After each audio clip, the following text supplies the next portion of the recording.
Ang babaeng ibinaon ng buhay sa Manila Film Center taong 1981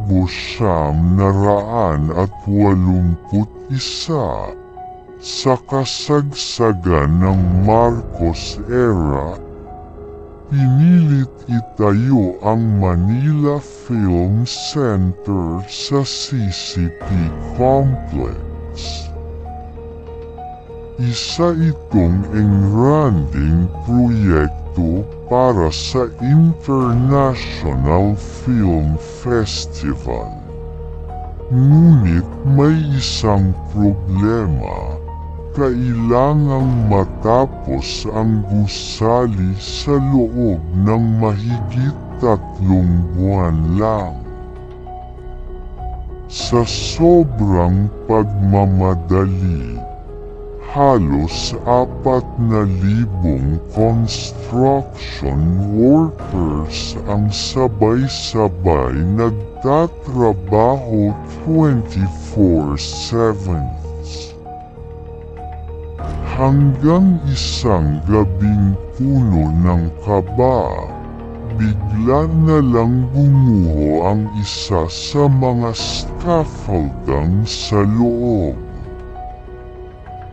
Ilang dosenang manggagawa ang nahulog, nadaganan, at nalibing ng buhay sa basang semento.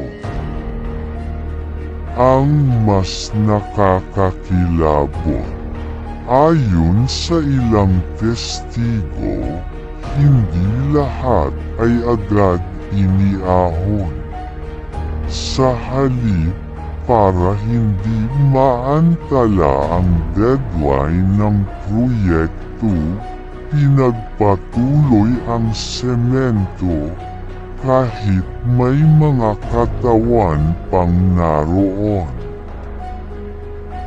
Isa sa mga pinakakilalang alamat, isang babae raw ang nabagsakan, nakaluhod habang sumisigaw ng saklolo, ngunit hindi na iniahon. Ibinaon ng buhay. Mula noon, naging sentro na ito ng mga kababalaghan. Maraming security guard ang nagpatunay. May naririnig silang iyakan at sigawan mula sa loob ng gusali kahit walang tao. Sa madidilim na bahagi, may babaeng nakaputi na naglalakad-lakad.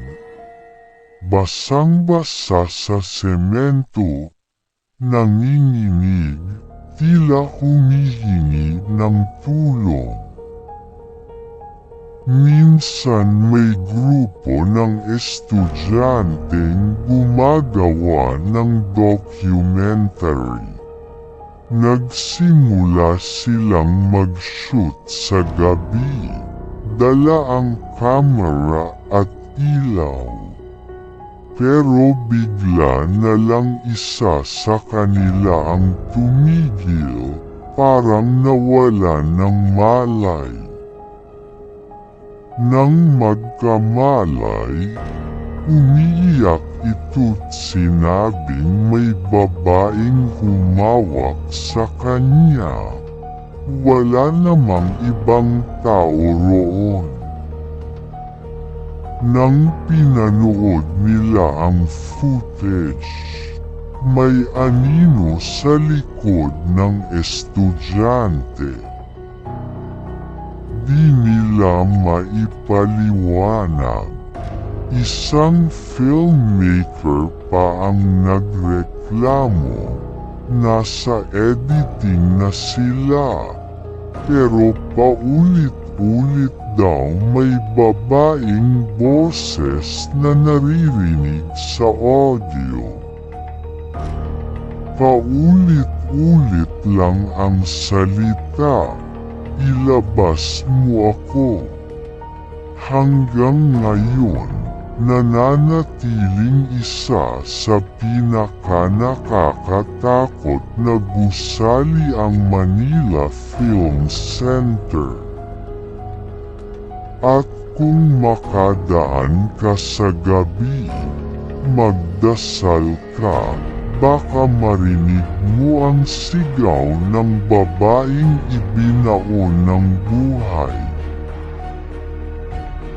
Bago kita sunduin, pindutin mo muna ang kampana, i-like ang video, at mag-iwan ng huling mensahe mo sa comments. Dahil baka, yan na ang huli mong salita.